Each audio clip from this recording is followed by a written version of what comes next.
Привет, мои хорошие! Сегодня мы снимаем с Петей вместе долгожданное видео, наверное, которое я обещала год-два назад. Ну да, извините, что у меня такие перерывы, но я исправляюсь, и мы сегодня снимаем ответы на часто задаваемые вопросы от вас. Первый вопрос. Да, мы тут записали, подготовились, но Петя уже выучил первый вопрос. Да, первый вопрос. Почему стены у якутского коровника не прямые, а под наклоном? Ну, это связано с тем, что технология постройки коровника, она выглядит следующим образом. Ставится каркас из толстых бревен, а потом уже ставятся жерди толщиной, вот такой вот толщиной, вертикально. И потом вся эта конструкция снаружи обмазывается смесью глины и навоза коровьего. Так сказать, теплоизоляция. Вот. Но чтобы эта теплоизоляция не отваливалась, стены делают вот так вот. Ну и еще вода стекает.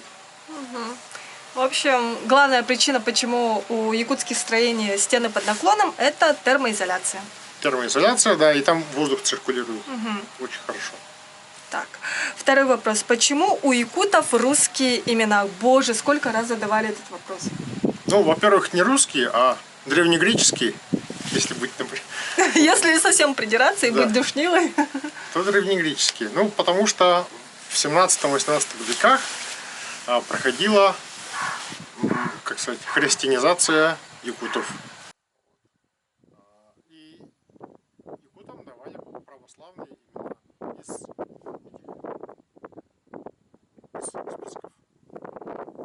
Но в соответствии с якутскими правилами грамматики и произношения эти русские имена превратились в якутские. На якутский манер. Например, Петя – Бёкка.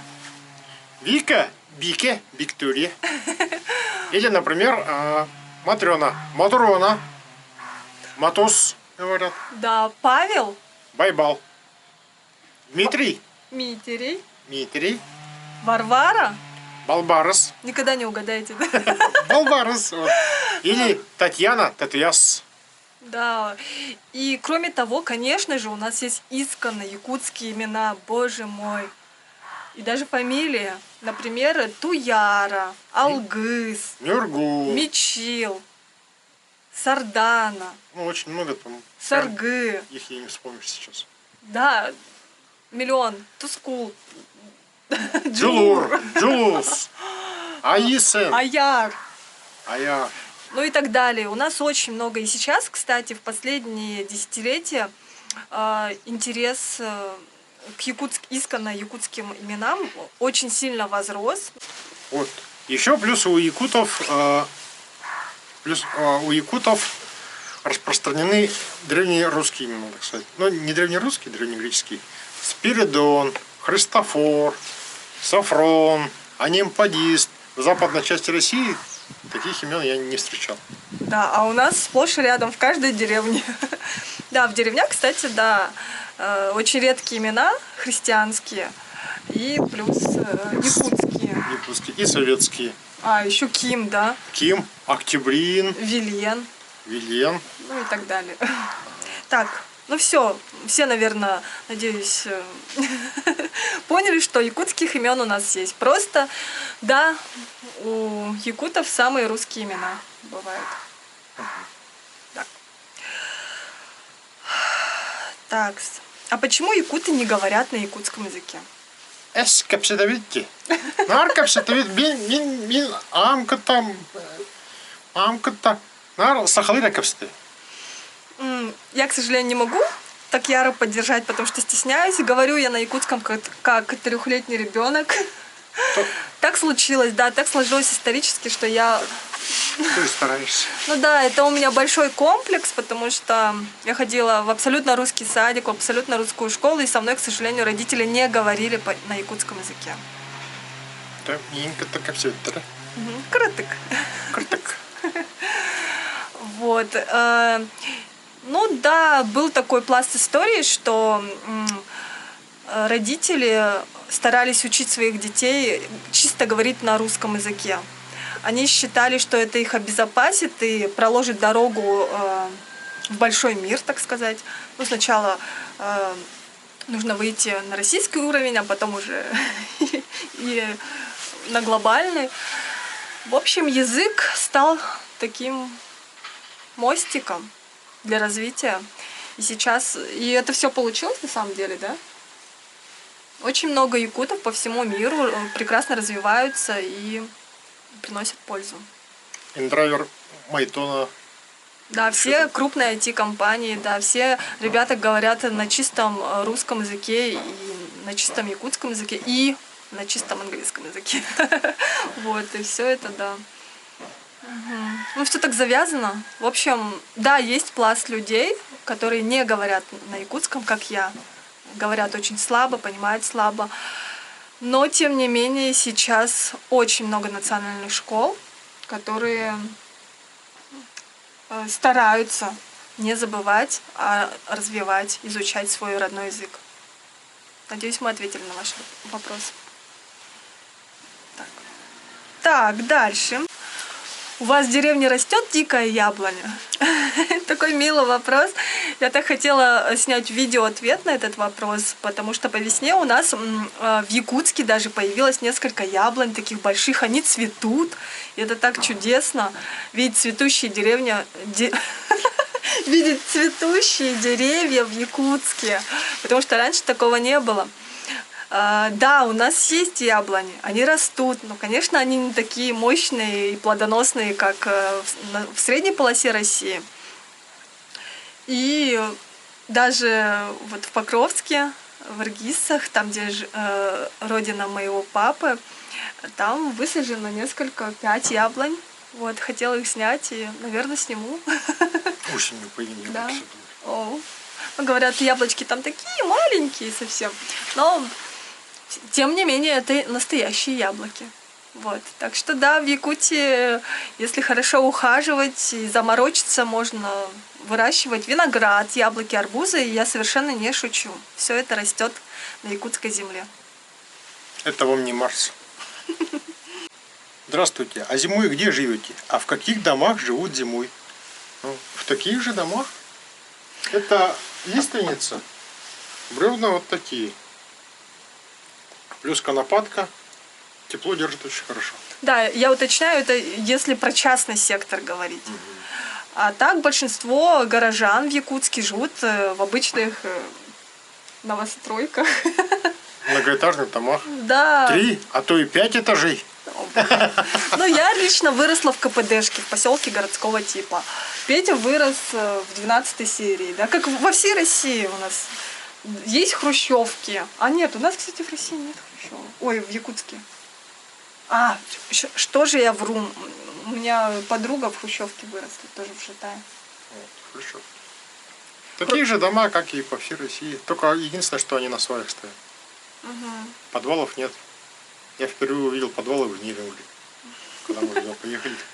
Да, и, кстати, да, есть у нас такой микрорайон 203, там тоже подземные гаражи даже, боже мой. Ну там намывные пески, так сказать. Да, и поэтому там нет вечной мерзлоты, как на большинстве Якутска, да, территории Якутска. Вот, так что живем мы в хорошо отапливаемых с центральным отоплением таких домах. А если говорить про деревню, то, конечно, там нужно печку топить круглые сутки. Ну, к сожалению. Когда крещенские морозы, то нужно печку топить. Следующий вопрос. Привет, Вика. Ты такая позитивная, интересная девушка, тебя очень приятно слушать. Почему так мало выпускаешь видео? Или это не твое? Да, действительно. Каюсь, у меня очень большие перерывы в выпусках, в публикации видео. Потому что я довольно чувствительна к внешним обстоятельствам, которые происходят. Если кто подписан на меня в Инстаграм, знает, что Чуби погиб, и его смерть стала таким поводом для очередного выпадения, как я называю. Мне было очень уныло, и поэтому я не могла ни снимать, не монтировать, хотя у меня было наснято очень много с прошлого лета видео. И довольно часто, да, я занимаюсь самокопанием, очень много вопросов, сомнений, кому нужны мои видео. Хотя, казалось бы, да, спасибо большое, что вы пишете много комментариев в мою поддержку. Я постараюсь все-таки выпускать. И прежде всего видео я делаю для себя самой в старости. И я хочу делать искренние видео, то есть те, которые я действительно обожаю и люблю. Я не хочу делать на заказ, там, не знаю, эти алгоритмы Ютуба, все это меня угнетает. Очень многие говорят, что такой классный канал, а так мало подписчиков. Да бог с ним. Все, что есть, мои друзья. Ребят, я очень признательна вам, что вы со мной, что вы все еще смотрите. И даже ждете, когда я даже по полгода пропадаю. Спасибо большое. Так, дальше. Почему у вас нет стиралки-автомат в деревне? Водопровода нетути, давления нетути, и поэтому нету стиралки-автомат. Но я хочу в следующем году на лето, получается, сюда купить какую-нибудь бэушную стиралку, в бак накачать воды, залить воды, трубу подсоединить к стиралке и через компрессор автомобильный накачать в этот бак давление. 1,5-2 атмосферы. Вот, и попробовать. Может, даже посудомойка. Это моя мечта. Но на самом деле поясним, что вот, например, мы сидим, и у соседнего двора есть водопровод. Но он по каким-то определенным дням. Летний водопровод. Летний водопровод, и там не очень чистая вода. Попадаются даже маленькие рыбки. Да, кстати, этим летом было такое приключение. Картошку поливаешь и пульк. Потому что с озера. И многие говорят, как вы там без воды? Да воды-то у нас хватает. Но она озерная, не настолько чистая, как дождевая. Дождевую воду мы собираем, а пьем из булуса. Талую воду, ледовую воду. Из ледника, да. Да. Вот там стоит ледник, спускаешься вниз на 3 метра. Там хранится лед в условиях вечной мерзлоты. Да, но это самое популярное видео на моем канале. Да, смотрите здесь. Сейчас появится значок. Или здесь. Или здесь. В общем, я поставлю ссылку. Я надеюсь, ответила на вопрос. Господи, а все думают, что мы тут не моемся, я не знаю, просто страдаем. Мы просто бережно относимся к воде. Мы ее не расплескиваем просто так. Ну вот, я сейчас принял душ сегодня, а позавчера мы ходили в баню. Да. Ну, то есть мы тут моемся, ребята. Моемся. Все нормально.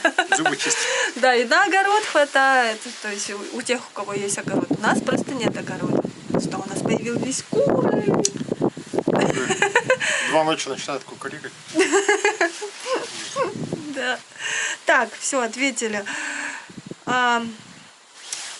У вас что, вся вода изо льда? Ну, на этот вопрос мы тоже ответили, да? Нет, мы только пьем ледовую воду, готовим супы там и так далее, и так далее.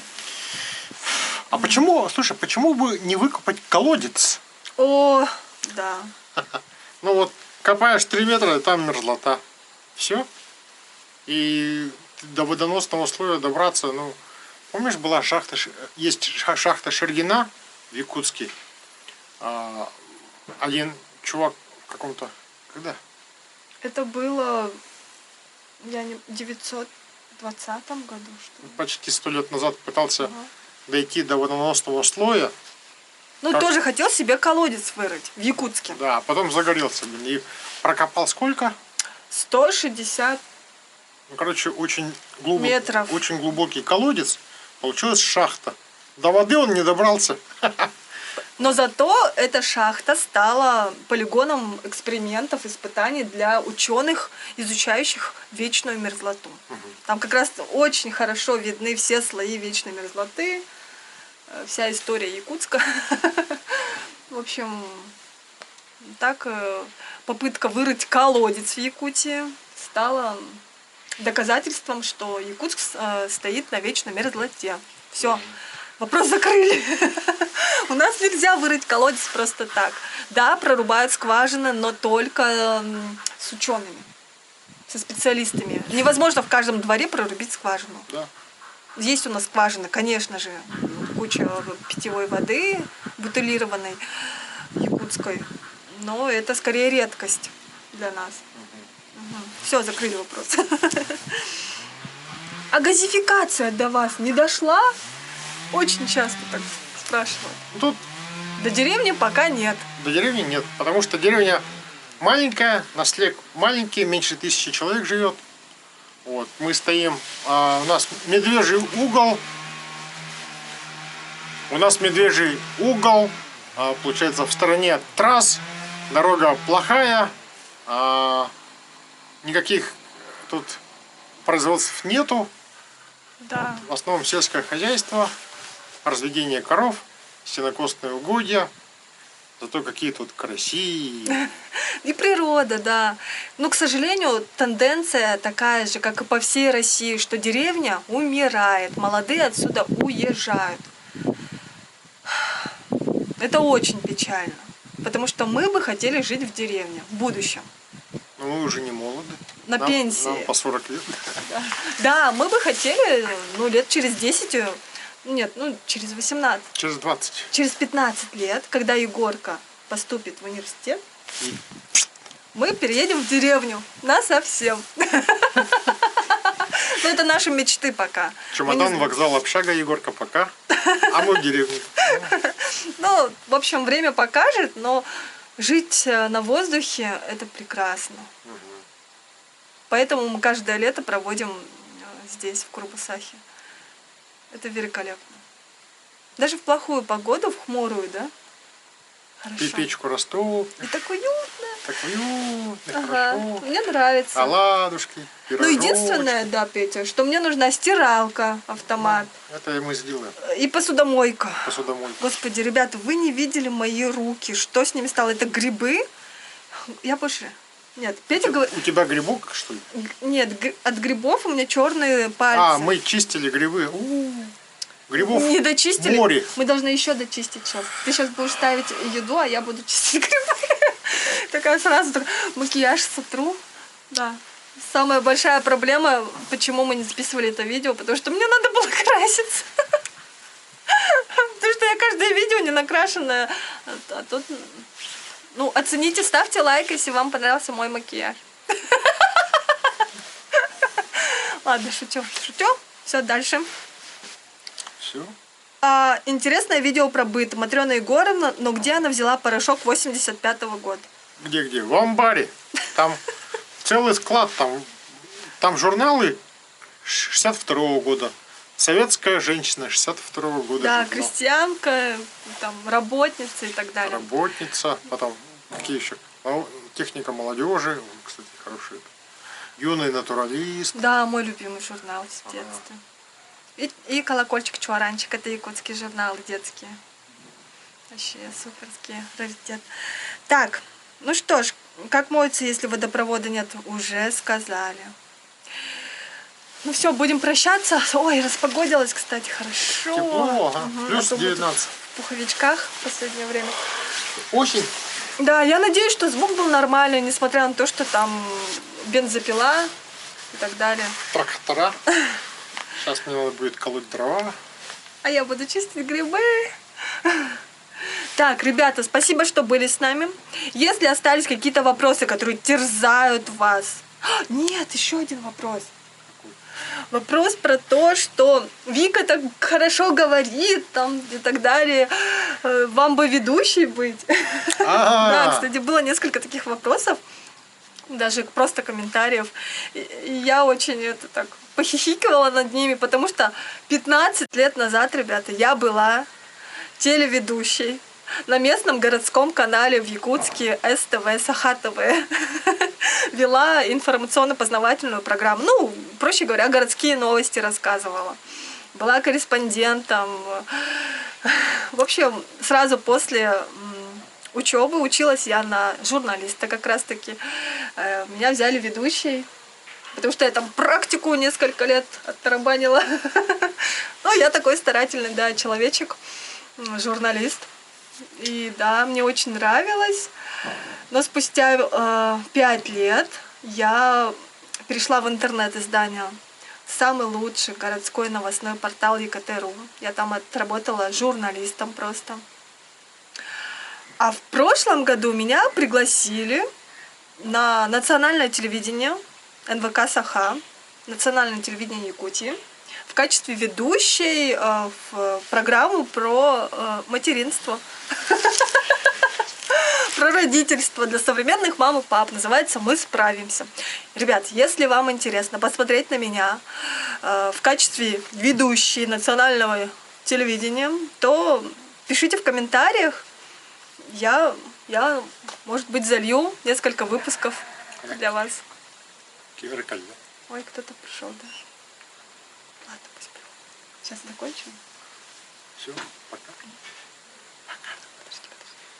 Спасибо, что были с нами. Еще раз прощаемся. На этот раз, надеюсь, все. Так. Ставьте лайки. Комментируйте. Пока.